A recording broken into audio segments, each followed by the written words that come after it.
Good morning sir. Morning.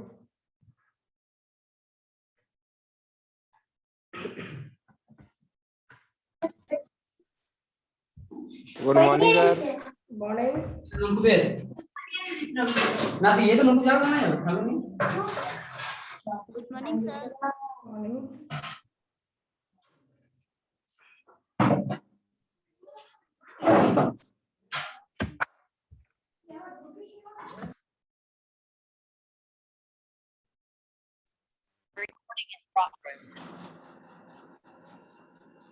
Good morning sir. Morning. Good morning sir. Morning.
जितने भी letter entry student हैं आप लोग फॉर्म फिलअप कर दिए होंगे।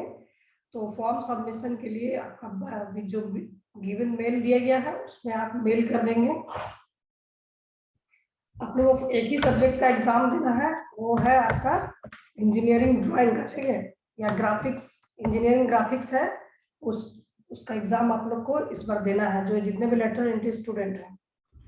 तो जो जो एग्जाम फॉर्म फिलअप कर दिए हैं और जो सेंड कर दिए हैं उसके लिए सिर्फ जो है इंस्ट्रक्शन यही है कि आपका फिर से आज शाम तक में हम आपको एक पीडीएफ प्रोवाइड कर देंगे जिसमें उसमें जिस स्टूडेंट का उसमें नाम नहीं रहेगा उस स्टूडेंट को फिर से मेल करना पड़ेगा। हो सकता है कि आपने मेल किया और आपकी तरफ से वहां पर सेंड शो कर दिया, ठीक है, और हमारे पास में वो प्रोडक्ट आया ही नहीं, मतलब वो आपका मेल नहीं आया, ऐसा भी हो सकता है। तो जिस वजह से आपको रिटर्न मेल फिर से करना होगा, ठीक है। उस समय आप जो है रिटर्न मेल कर दीजिएगा, फिर हम उसको फिर से देख लेंगे और उसके बाद फिर उसको सबमिशन कर देंगे। तो लमसम तो इसका एग्जाम होगा कि नहीं? किसका? तो यही फर्स्ट सेमेस्टर का जो फिर पेपर से बताइएगा क्या बोले, तो फिर से बताइएगा क्या बोले। ठीक है, वो बता रहे क्या बोल रहे, इसका एग्जाम होगा 5th का 4th का। नहीं सर, जो ये सेमेस्टर 1 वाला एक सब्जेक्ट के लिए फॉर्म भरा सेमेस्टर रहा था। एग्जाम, सेमेस्टर एग्जाम जो होता है ये कॉलेज में ही होता है एग्जाम, ठीक है। उसके लिए आपको सारा जो इंस्ट्रूमेंट लेके आ रहा है, आपको एक क्वेश्चन आएगा, क्वेश्चन को देखकर मतलब कि क्वेश्चन आएगा और क्वेश्चन को कॉलेज में ही आपको बनाकर सबमिट करना है, ठीक है। ये कॉलेज की तरफ से एग्जाम होगा, मतलब कि कॉलेज में ही लिया जाएगा। ये ऐसा एग्जाम होता है कि कॉलेज में होता है। इंजीनियरिंग ड्राइंग के एग्जाम जितने भी होते हैं ये कॉलेज में ही होते हैं। जितने भी फर्स्ट ईयर के स्टूडेंट होंगे उनको पता होगा कि जो भी एग्जाम दिए थे वो कॉलेज में ही दिए थे। फर्स्ट ईयर में इंजीनियरिंग ड्राइंग का एग्जाम जो दिए थे, इंजीनियरिंग ग्राफिक्स का, वो कॉलेज में ही आपका होता है।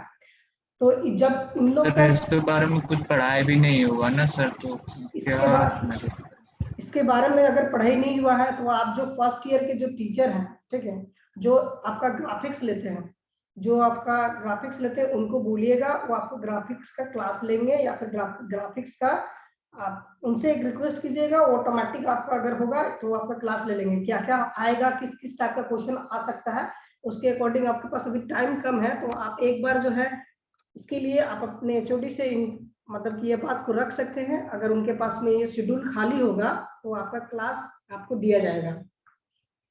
जितने भी लेटरल सर आपका स्टूडेंट, आवाज बहुत धीरे आ रहा है सर। जितने भी सारे लेटरल एंट्री स्टूडेंट हैं उनके लिए ये बात है। तो सर हम लोग का एग्जाम होगा लेटल वाला, क्या है ना सर? हाँ एग्जाम होगा, ये कॉलेज में ही एग्जाम होता है। मतलब एज पर इंस्ट्रक्शन, जैसा आपका इंस्ट्रक्शन आएगा उस तरह से करना है। लेकिन अगर फॉर्म फिलअप हो रहा है तो आप श्योर रहिए कि एग्जाम के लिए ये बोला जा रहा है कि एग्जाम लिया जाएगा, तभी फॉर्म फिलअप हो रहा है। अब फॉर्म फिलअप होकर एग्जाम मतलब कि अगर जैसा सिचुएशन है कोविड को लेकर अगर नहीं होगा तो आप लोग को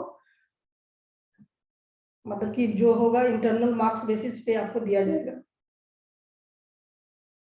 तो हम लोग प्रीवियस में पढ़ रहे थे आपका फाउंडेशन, ओके।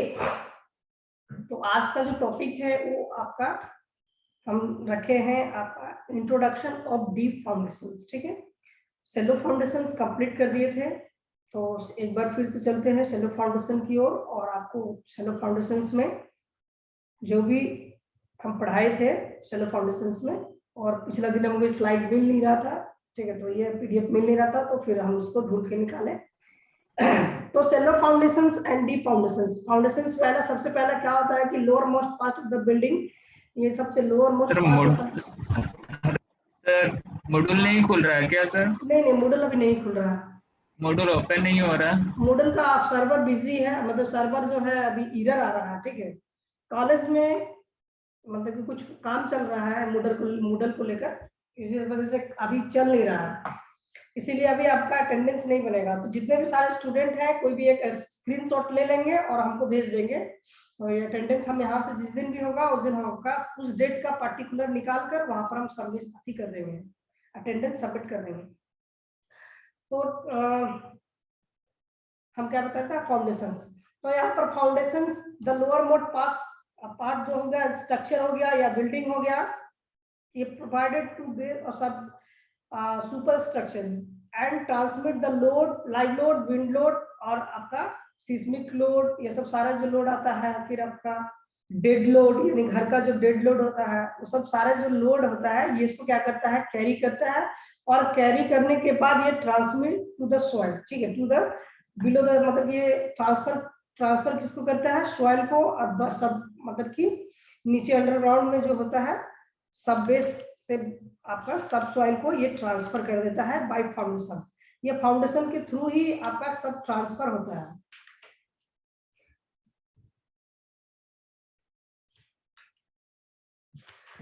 हम लोग इसमें से पढ़े थे दो, आपका सेलो एंड डीप फाउंडेशन, ठीक है। सेलो फाउंडेशन क्या होता है, डीप फाउंडेशन क्या होता है? एनीवन कोई बताएंगे कि सेलो फाउंडेशन क्या है?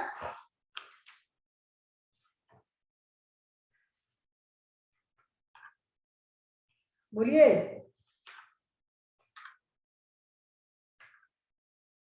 प्रीवियस हम पढ़ा चुके हैं, ऐसा तो नहीं है कि हम नहीं पढ़ा है, जिसको दिक्कत हो रहा है बताने में।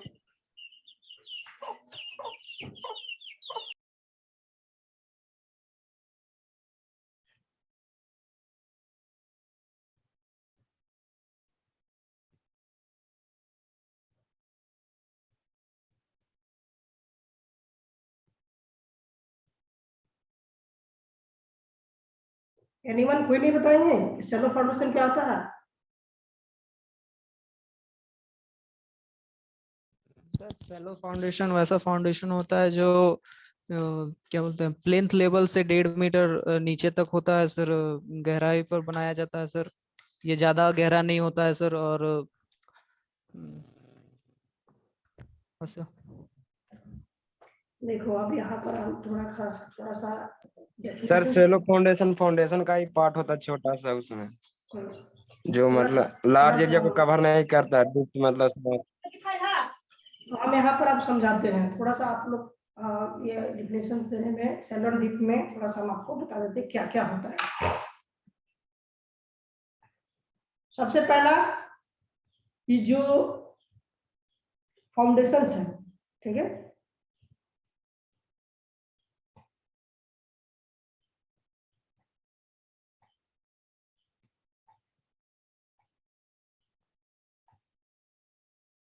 ये मेरा, उसके बाद हम लोग यहाँ से फाउंडेशंस यहाँ से उठाते हैं अपवर्ड डायरेक्शन की ओर, ठीक है। तो हम लोग इसको टॉप व्यू से आपको दिखाते हैं, ठीक है। टॉप व्यू है, इसका साइड व्यू से दिखाते हैं। तो फाउंडेशंस कुछ इस तरह से आपको फिगर में दिखेगा, ठीक है, सेलो फाउंडेशन, ठीक है।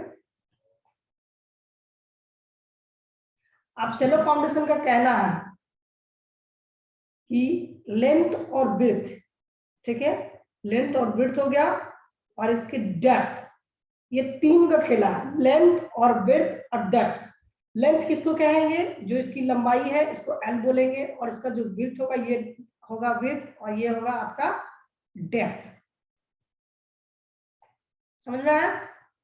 अब कहता है कि जो शैलो फाउंडेशन उसको कहते हैं जो आपका length of the foundations equal to और लेस देन इक्वल टू, ठीक है, ये होगा लेस देन इक्वल टू, यहाँ पर लेस देन होगा, लेस देन इक्वल टू आपका जो ये आपका डेप्थ है, ठीक है, यानी कि डी के इक्वल होगा या उसके बराबर होगा, ठीक है। कहने का मतलब कि जो डेप्थ है वो डेप्थ कितना, जो विड्थ है उसके बराबर होगा, यानी लेंथ विड्थ तो इक्वल होता है, उसमें स्लैब लगाते हैं तो जो उसका लेंथ होगा, जो नीचे जो हम स्लैब लगाए हैं, जितना स्लैब दिए हैं उसके इक्वल होगा उसका हाइट, या उससे कम होगा, उसी को हम लोग बोलते हैं सेलो फाउंडेशन। समझ में आया? किसी को कुछ पूछना है यहाँ पर? सेलो फाउंडेशन को किस कहते हैं? सर लेंथ डेप्थ के इक्वल होगा या फिर लेंथ लेस देन होगा डीप, मतलब डेप्थ के कितना sir? Less than equal to, यानी कि लेस देन भी हो सकता है और उसके बराबर हो सकता है। समझ में आया? हम, मेरा कहने का मतलब कि जो ये हाइट है, ये डेप्थ है, तो डेप्थ किसके लेंथ के बराबर होगा? डेप्थ या फिर आपका इक्वल टू, यानी कि उससे कम होगा, यानी कि लेंथ क्या होगा? लेंथ कम होगा, ये आपका कम होगा डेप्थ से, यानी कि ज्यादा हो गया ना, यहाँ पर डी होगा, यहाँ पर होगा depth greater than equal to, greater than equal to आपका लेंथ या विड्थ, ठीक है। इसको W से भी डिनोट कर सकते हैं और इसको B से भी डिनोट करते हैं। समझ में आ गया? जो उसका विड्थ और लेंथ होगा वो इसको इक्वल होगा सर या फिर आपका डेप्थ के बराबर होगा। समझ में आया? ब्रेथ के तो बराबर हो सकता है सर, ब्रेथ के बराबर। तो लेंथ और ब्रेथ तो बराबर होगा ना, क्योंकि हम स्लैब प्रोवाइड कर रहे हैं।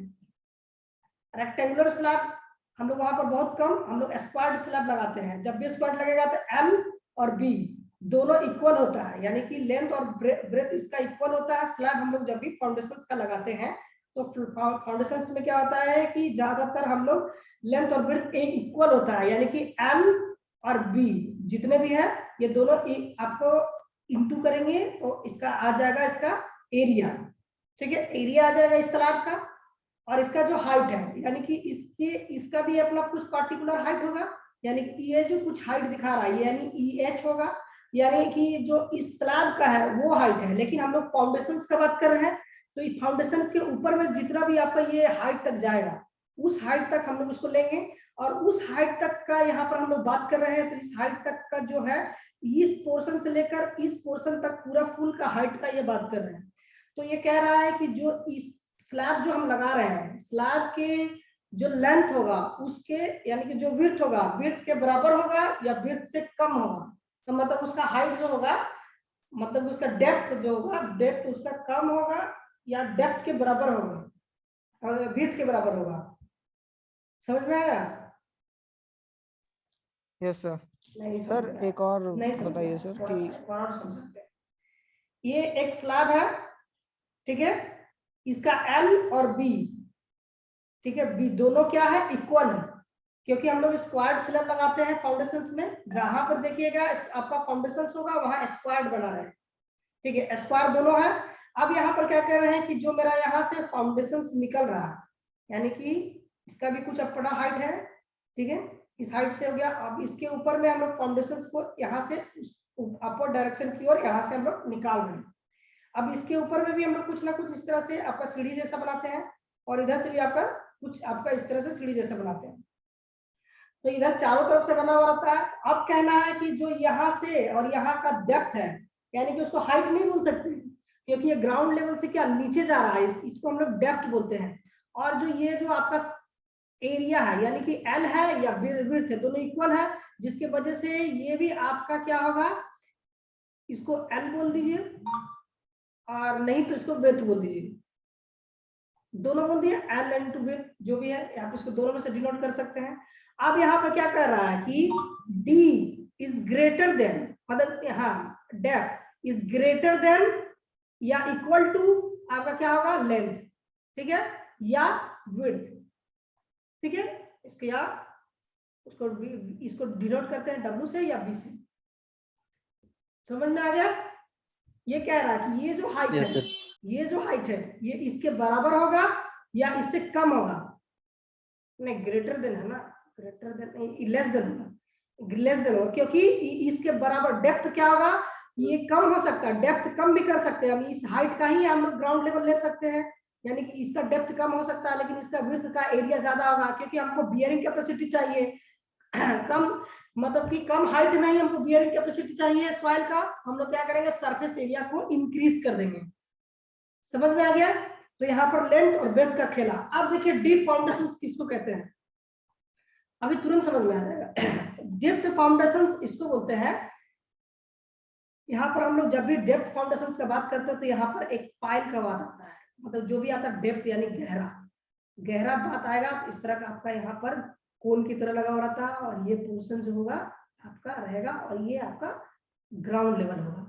हम लोग को पता है कि जो इसका सरफेस एरिया है इसके और इस दोनों के बराबर का होगा, यानी कि जो इसका स्क्वायर्ड है तो टॉप से देखेंगे तो इस तरह से आपका मान के चलो कि स्क्वायर्ड दिख रहा है, ठीक है, स्क्वायर्ड है।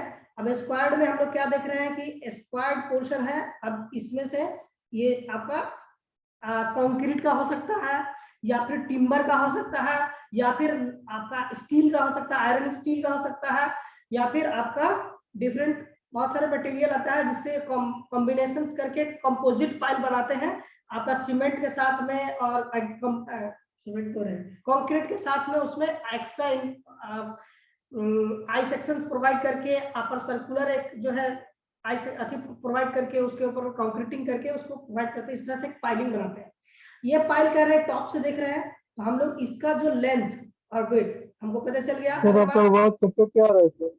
आवाज कट रहा है, तो यहाँ पर लेंथ और विड्थ का बात कर रहे हैं। तो ये जो लेंथ है, ठीक है, मान के चलो कि ये इसका लेंथ है और ये इसका विड्थ है,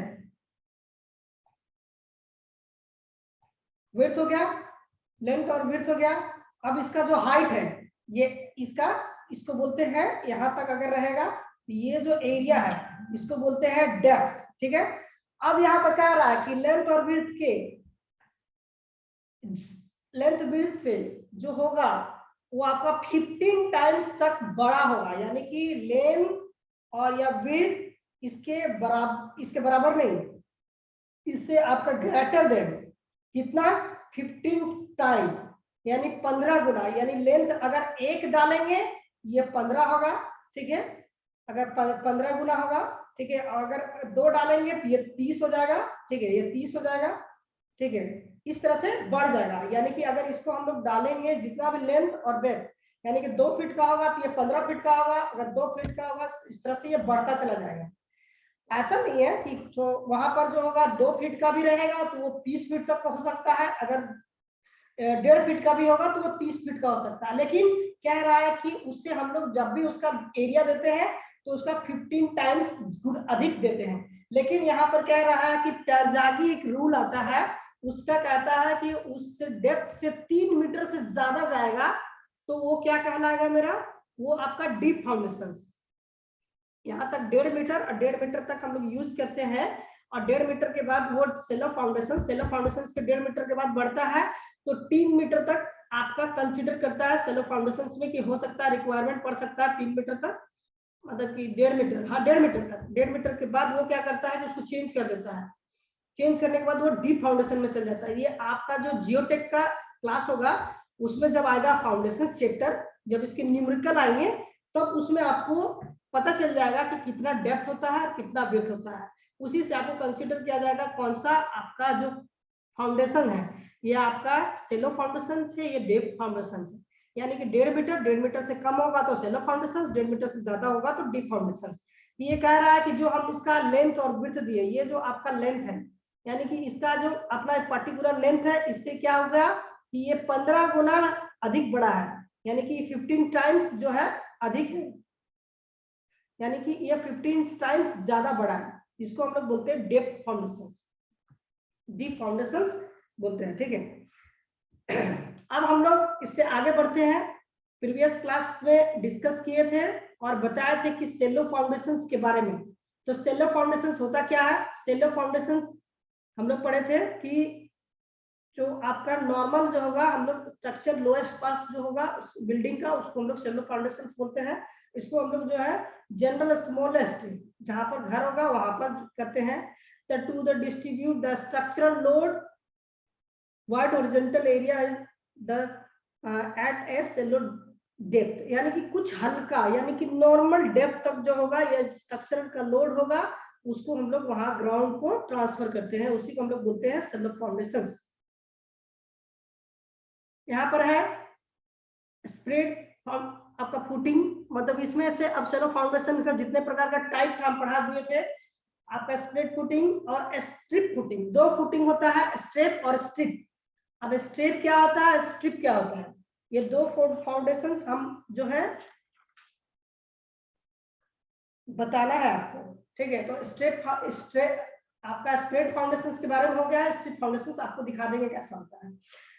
तो अब यहाँ कंबाइंड फुटिंग, ठीक है, कंबाइंड फुटिंग भी जानते हैं क्या होता है, राफ्ट एंड मैट फुटिंग भी जानते हैं क्या होता है, गिलेज फुटिंग भी जानते हैं, और एसेंट्रिक लोड आपका फाउंटिंग, ये सब सारे जो है हम आप लोग को प्रीवियस क्लास में बता चुके हैं।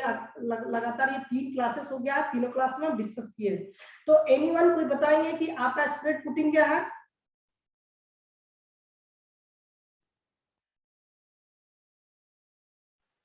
जितना सर स्प्रेड फुटिंग का यूज सर कॉलम का और वॉल्स का सर लोड को ये करने के लिए किया जाता है सर। जी बिल्कुल, देखो मतलब यहाँ सपोर्ट पर जो करता है सर होगा ये। कि हम लोग एक स्लैब प्रोवाइड करके वहां से ही हम लोग वॉल स्टार्ट कर देते हैं और फाउंडेशंस तक लेकर आते हैं ग्राउंड लेवल तक। उसके बाद हम लोग वहां से आपका लोड बियरिंग स्ट्रक्चर बनाएंगे या फ्रंट स्ट्रक्चर बनाएंगे, मतलब लोड बियरिंग स्ट्रक्चर में ही ज्यादातर ये स्प्रेड फुटिंग काम आता है, वॉल फुटिंग।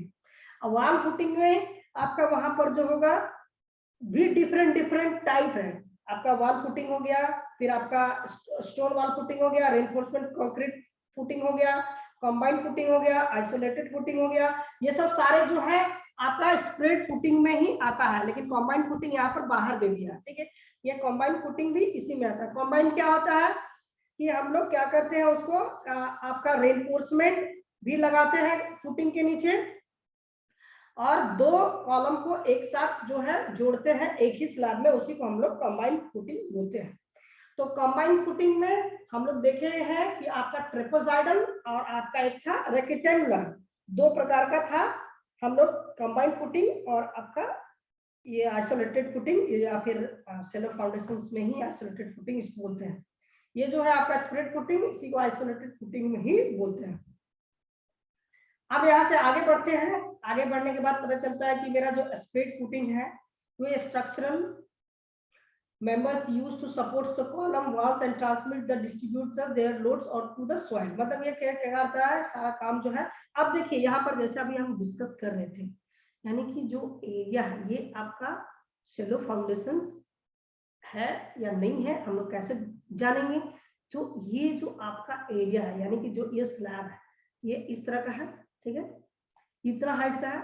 अब ये जो लेंथ है, ये जो इसका लेंथ है और इसका जो नीचे तक का जो होगा, ये टोटली लेंथ कितना है, डेप्थ कितना है, इससे हमको पता चल जाएगा ये कौन सा फाउंडेशन है। यानी कि आपका ग्राउंड लेवल यहाँ पर दिख रहा है, लेकिन ये ग्राउंड लेवल यहीं तक आ रहा है। ये बाहर पोर्शन तक हम लोग निकाल कर एक्स्ट्रा बनाते हैं। ये ग्राउंड लेवल और इसके जो डेप्थ होगा इसके इक्वल होगा, तब हम लोग इसको मानेंगे कि ये जो है शैलो फाउंडेशन। ओके, यहाँ पर देख रहे हैं कि स्क्वायर है, ठीक है। हम लोग जहाँ पे आपका फाउंडेशन लगाते हैं ये आपका ज्यादातर स्क्वायर में ही 90% ये स्क्वायर में ही रहता है, ठीक है। फाउंडेशन में हम लोग जब स्लैब प्रोवाइड करते हैं नीचे ग्राउंड में, या स्क्वायर में रहता है आपका। क्या करते हैं इससे हम लोग बियरिंग कैपेसिटी बढ़ाने के लिए हम लोग इस तरह से इसको निर्माण करते हैं, यानी कि इस तरह से आपका बना हुआ रहता है। सर ये रेक्टेंगुलर और स्क्वायर में क्यों किया जाता है सर? रेक्टेंगुलर सरफेस एरिया को बढ़ाने के लिए, लोड बियरिंग कैपेसिटी बढ़ाने के लिए हम लोग करते हैं। समझ में आया? सर लोड कैपेसिटी किसमें ज्यादा होता है सर? साउंड क्लियर स्क्वायर नहीं में आ होता रहा है है या सर, फिर कट रहा है। किसमें, रेक्टेंगुलर या स्क्वायर, दो इसमें पूछ रहे हो? सर मैं पूछ रहा था कि स्क्वायर में या फिर रेक्टेंगुलर में किसमें होता है सर ज्यादा सहनशीलता? देखिए सहनशीलता, देखो जो कह रहे तुम, जो बियरिंग कैपेसिटी, ये इसका सरफेस एरिया यानी कि लेंथ और ब्रेड्थ मिलाकर, यानी कि एल और इनटू बी अगर रेक्टेंगुलर है तो इसका अगर 1500 हो रहा है, ठीक है, 1500 एरिया हो रहा है, मान के चले कि सेंटीमीटर में है, ठीक है, या मिलीमीटर में है। अगर ये जो एरिया है, ठीक है, तो ये स्क्वायर्ड है, तो इसमें क्या होगा कि a इंटू ए, यानी कि दोनों में से हम लोग एक ही को मानेंगे, और ये भी आपका 1500 आ रहा है, ठीक है। तो 1500 आ रहा है तो दोनों का एरिया तो सेम है, यानी कि बियरिंग कैपेसिटी सेम है, ठीक है। दोनों का एरिया जितना बड़ा रहेगा उसके हिसाब से आपका जितना यहाँ कैलकुलेशन में निकलेगा। अगर हमको पता है कि एल इंटू बी में हम लोग यहाँ पर 1200 आ रहा है, तो इसका आपका लोड बियरिंग कैपेसिटी कम है इसके मुकाबले में, क्योंकि ये आपका ज्यादा एरिया को कवर कर रहा है, ये कम एरिया को कवर कर रहा है। यानी कि जिसका ज्यादा एरिया होगा उसकी बियरिंग कैपेसिटी ज्यादा होगा, ठीक है। एक ही सवाल में एक ही जगह हम ऐसा बोल रहे हैं कि जिस जगह पर हम लोग कंक्रीटिंग कर रहे हैं और उसी पोर्शन में, यानी कि दो लगा रहे हैं, एक आपका जो लगा रहे हैं 10 जस्ट आपका बगल वाला कॉलम प्रोवाइड किए, एक में हम रेक्टेंगुलर डाले, एक में स्क्वायर डाले, और उसमें से कोई क्वेश्चन पूछ दिया कि दोनों में से बियरिंग कैपेसिटी किसका होगा, हम लोग को तुरंत यह देख लेना होगा कि जो एरिया दिए हैं वो अब एरिया पर डिपेंड करेगा। यानी कि एरिया घटेगा तो लोड बियरिंग घट जाएगा, अगर एरिया बढ़ेगा जिसका उसका लोड बियरिंग बढ़ जाएगा। समझना आसान हो गया? आगे बढ़े? Yes sir. ओके,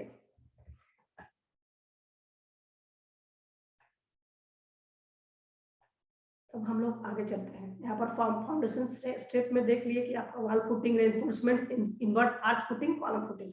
हम लोग यहाँ पर जो है वॉल फुटिंग देखते हैं। ये है वॉल फुटिंग, यानी कि हम लोग नीचे स्लैब प्रोवाइड किए हैं, नीचे ब्रिक बेड्स लगाया है और यहाँ कंक्रीटिंग किए हैं। अब यहाँ से हम लोग बढ़ते आगे, टाइम कम है, ठीक है। यानी कि वॉल फुटिंग क्या है? वॉल फुटिंग के प्रीवियस क्लास में डिस्कस कर दिए थे। Supports of the wall either bearing the non load bearing and non load bearing wall का हम लोग यहाँ पे इस्तेमाल करते हैं, ठीक है। कॉमनली रिक्वायर्ड द डायरेक्ट जो होगा कॉन्सेंट्रिक लोड, जितने भी सारे जो उसका कॉन्सेंट्रिक लोड जो होगा इसके ऊपर में लगता है। यानी कि जो होगा डायरेक्ट ये क्या करेगा, लोड इसके ऊपर पड़ेगा तो डायरेक्ट कॉन्टेक्ट करेगा स्लैब से, और वो वॉल के थ्रू ये ट्रांसमिट करेगा स्लैब को, स्लैब करेगा ग्राउंड को। अब है आपका वॉल फुटिंग इस तरह से आपका दिखता है, यानी कि 2 वॉल्स लगा है इस तरह से। तो इस तरह से फाउंडेशन इस तरह से बनता है, यानी कि ग्राउंड लेवल, ये जो पोर्शन दिखा रहा है ग्राउंड लेवल है। Footings carry related the light load, आपका लाइट लोड यानी कि कम लोड वाले के पोर्शन पे हम इसका यूज करते हैं, ठीक है, यानी कि जहां पर कोहेसिव सॉइल्स होता है उस पोर्शन पे हम इसका यूज करते हैं। ये wall footings under the concentric loads behave the similarly आपका कैंटिलीवर्स बीम्स, यानी कि अगर कॉन्सेंट्रिक लोड जहां पर है उस तरह से लोड लग रहा है तो हम लोग क्या करेंगे इस तरह से कैंटिलीवर, यानी कि एक बीम क्या करेंगे दूसरे बीम का मदद करने के लिए हम लोग जो है इस तरह से स्लैब प्रोवाइड करके कैंटिलीवर बीम बनाएंगे और इस तरह से हम उसके ऊपर में फाउंडेशंस का निर्माण करेंगे, ठीक है। इसका हम लोग बिल्डिंग में यूज करते हैं। ये रेनफोर्समेंट आपका कंक्रीट फुटिंग यानी कि जो स्लैब बनाया है इसमें स्टील बार आपका प्रोवाइडेड किया गया है, यानी कि इस तरह से आपका यहाँ पर स्टील बार 1 दिखेगा, इस तरह से आपका 2 दिखेगा, इस तरह से 3 दिखेगा, इस तरह से हम लोग क्या करेंगे इसको आपका मैट की तरह इसके अंदर में दिखेगा दोनों साइड से, ठीक है। इस तरह से इसे हम लोग बोलते हैं रेनफोर्स कंक्रीट फुटिंग। इसके ऊपर में हम लोग जो फुटिंग लगाया है वॉल फुटिंग है, लेकिन ये आपका जो नीचे में है ये आपका रेनफोर्समेंट कंक्रीट फुटिंग इस तरह से कंटिन्यू बना हुआ है ये दोनों एरिया से, यानी कि हम लोग दोनों तरफ से छड़ इसके अंदर दिख नहीं रहा है बाहर पोर्शन में, लेकिन इस तरह से रहता है। अब है आपका रेनफोर्स कंक्रीट फुटिंग, ऐसा दिखता है, बोले कि relativity heavy loads of the wall, यानी कि जहां पर लोड आपका वॉल का और जो स्ट्रक्चर है उसका लोड ज्यादा आ रहा है उस दौरान में हम लोग क्या करते हैं इस तरह से स्ट्रक्चर इसका बनाते हैं और इस तरह से लोड करने के लिए इसका यूज करते हैं। अब हम लोग यहाँ पर देख लेते हैं कि लोड बियरिंग कैपेसिटी का बात कर लिए। बियरिंग कैपेसिटी यहाँ पर जो होगा सॉइल का जहां पर कम होता है उस तरह से हम लोग रेनफोर्समेंट प्रोवाइड करते हैं। ये है रेनफोर्समेंट सीमेंट कंक्रीट फुटिंग, ठीक है। ये आपका रेनफोर्समेंट नीचे साइड में जिस तरह से अभी बताया उस तरह से दोनों एरिया में इस तरह से डिस्ट्रीब्यूशन बार लगा हुआ रहता है और इसको मेन बार डिस्ट्रीब्यूशन बार इस तरह से स्लैब प्रोवाइड करते हैं, उसके बाद ये फुटिंग प्रोवाइड करते हैं, ठीक है। तो इस तरह से जितने भी सारे जो होगा जो फुटिंग होगा उसका बिहेवियर पे डिपेंड करेगा कि वहां का सॉइल का बिहेवियर पे डिपेंड करता है कि किस तरह वहां का सॉइल का बिहेवियर है, उस तरह से हम लोग वहां का फाउंडेशंस का निर्माण करते हैं, ठीक है। नेक्स्ट आते हैं आपका इनवर्स आर्च फुटिंग। जैसा हम लोग बताए थे कि इनवर्स आर्च फुटिंग भी आपका सॉइल का बियरिंग कैपेसिटी जहां पर कम होता है उस पोर्शन पे इस तरह से करते हैं। इस तरह से इनवर्स आर्च फुटिंग दोनों तरफ की जो लोड डिस्ट्रीब्यूशन का हम लोग देते हैं इंक्लाइंड वे में प्रोवाइड करते हैं और नीचे जो आपका होता है जस्ट इसके नीचे में उस जिसके वजह से हम लोग इसका से इंक्लाइंड प्रोवाइड करने से क्या होता है कि मिट्टी का और दोनों का कांटेक्ट अधिक जो है एरिया बढ़ाने के लिए हम लोग इस तरह से इनवर्स आर्च फुटिंग का हम लोग निर्माण करते हैं। अब नेक्स्ट आते हैं इनवर्स आर्च फुटिंग जो होगा इस तरह से हम लोग कंबाइन 2 फुटिंग के बीच में हम लोग लगाते हैं, यानी कि 2 पाया के बीच में हम लोग इस तरह से इनवर्स आर्च बनाते हैं। ये हो गया कॉलम फुटिंग। अब हम लोग कॉलम फुटिंग भी होगा हम लोग क्यों यूज करते हैं तो मोस्ट जो होगा इकोनॉमिकल फुटिंग एक हम लोग क्लियर हो जाता है और इस तरह से हम लोग लॉन्गेस्ट जो होगा डिस्टेंस के लिए इस तरह से हम लोग जो है कॉलम प्रोवाइड करके हम लोग निकाल लेते हैं। यानी कि देखो ये बोल रहा है क्या कि ये जो एरिया है यानी कि जो हम लोग यहाँ पर छड़ लगाया है इससे क्या पता चल रहा है कि इस एरिया तक हमको अभी ये ग्राउंड का जो होगा इस एरिया से ऊपर जो पोर्शन दिखाया जा रहा है वहां तक हमको लगाना ही है क्योंकि यहाँ तक ग्राउंड लेवल है। इसके हिसाब से इस जो रेक्टेंगुलर टाइप का प्रोवाइड किया है इसका हम लोग देख लेंगे कि जो इसका लेंथ होगा उसके बराबर में, यानी दोनों में से लेंथ जिसका ज्यादा होगा विड्थ ज्यादा होगा या लेंथ ज्यादा होगा, दोनों में से जिसका ज्यादा होगा उसके हिसाब से हम लोग देख लेंगे इसका डेप्थ कितना देना है, ठीक है। इस तरह से हम लोग यहाँ पर देख लेते हैं। ये आपका कॉलम फुटिंग हो गया। हम लोग कॉलम का लिए डायरेक्ट जो है नीचे ग्राउंड से फुटिंग निकालते हैं। तो कैसे हम लोग करते हैं कंस्ट्रक्शन जो होता है ब्रिक नीचे में स्टोन्स प्रोवाइड करते हैं, उसके बाद हम लोग सर्कुलर या रेक्टेंगुलर वहां से हम लोग स्क्वाड वहां प्लेन में लगाते हैं। किस तरह से आइए हम आपको थोड़ा सा दिखा देते हैं। ये क्या हो रहा है कि हम लोग एक्सकेवेशन किए अर्थवर्क के बाद हम लोग क्या किए कि प्लम्बर के साथ में ग्राउंड लेवल पे 2 लेबलिंग किए। यानी कि लेबलिंग क्या होता है कि एक प्लम्बर को झुलाकर वहां का एरिया को हम लोग देखते हैं, नीचे स्लैब जो प्रोवाइड करते हैं तो नीचे जो हम लोग लगाते हैं कितना डेप्थ तक लगेगा, कितना हाइट तक लगेगा, किधर का एरिया डाउन है, किधर का एरिया आपका ऊंचा है, उसको हम लोग लेबलिंग के थ्रू यानी कि एक वायर यानी कि ऊपर वायर 2 वायर है उस वायर के हिसाब से हम लोग वहां पर एक एरो दे देते हैं और उधर देते हैं कि कितना यहाँ पर जो है कॉम्पैक्शन करता है, कितना आपका रैमरिंग करना है। इस तरह से वहां पर वर्क कर लेते हैं। अब आते हैं कि यहाँ पर नीचे कंस्ट्रक्शन करने से पहले यहाँ पर लेबलिंग हो गया, अब यहाँ पर ब्रिक बैट्स लगाते हैं। यानी ब्रिक ब्रिक का यहाँ पर जो होगा नीचे में हम लोग सॉलिंग करते हैं, ब्रिक फ्लैट सॉलिंग कर दिए। यहाँ पर जो यहाँ पर वुडन का दिखा रहा फ्रेम, ये 9x9 का यहाँ पर एरिया प्रोवाइड किया है, 9 इंच का। 9 इंच इधर से, 9 फीट इधर से है, 9 फीट इधर से होगा, या फिर 9 इंच इधर से होगा, 9 इंच नहीं वुडन का है, ये 9 जो होगा ये इंच का है, यानी कि पतला वुडन फ्रेम को इस्तेमाल किए हैं। 9 मतलब कि 0.9 इंच होना चाहिए, इंच से भी कम होना चाहिए।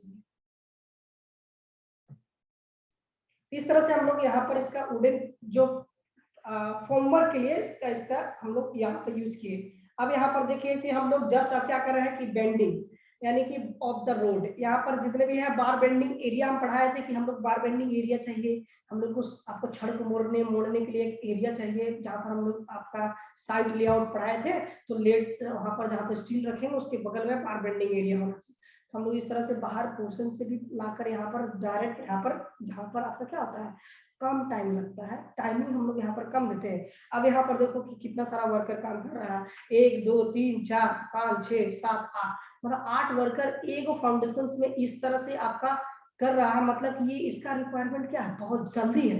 यानी कि इसको क्या करना है कि एक्सकेवेशन हुआ है, उसके बाद ये एरिया को लेवलिंग किया है, ब्रिक बेड्स लगाया है और इस तरह से कंस्ट्रक्शन एक दिन में करना है, इसलिए हम लोग वर्कर यहाँ पर ज्यादा लगा है। तो बार बेंडिंग को करने के लिए हम लोग इस तरह से, हाँ आपका जो है एक हो गया मेन बार, एक हो गया डिस्ट्रीब्यूशन बार। यानी कि मेन बार डिस्ट्रीब्यूशन बार जो होगा नीचे एक होती है आपका मेन बार, जिसपे हम लोग जो है डिस्ट्रीब्यूशन बार को लगाते हैं। समझ में आ गया। अब इस तरह से हम लोग दो तरह का होगा एरिया को मतलब कि जो वायर दो आपका आ रहा है मेन बार डिस्ट्रीब्यूशन बार को जोड़ने के लिए में आपका पतला पतला वायर से हम लोग उसको जोड़ते हैं, बांधते हैं। बांधने के बाद क्या होता है कि इस तरह से प्लान यानी कि जो आपका फाउंडेशन है, यानी कि जो साइट लेआउट और यहाँ पर जो है बात किया जा रहा है। अब थोड़ा सा यहाँ पर हम थोड़ा सा जूम करके आपको दिखाते हैं, ये जो बात किया जा रहा है कि मेरा फाउंडेशन का, ठीक है। तो हम लोग यहाँ पर लेकर आते हैं कि जिस फाउंडेशन का बात कर रहा है उसके बारे में डिस्कस करते हैं।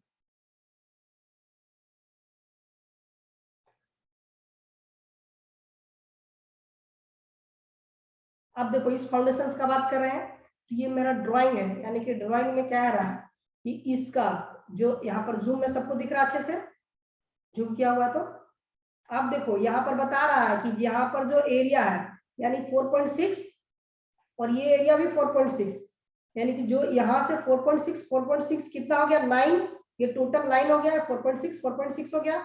अब ये जो डेप्थ है यानी कि ये 9 है और ये क्या है 4.10 यहाँ पर जो है चेंज है 20 है या 10 है, ठीक है। दोनों में से जितना इसका देगा उस एरिया से यहाँ से आपका एक सूता को झुलाएंगे और इस जगह पर हम लोग फाउंडेशन कहाँ देना है वो एरिया को निकालेंगे।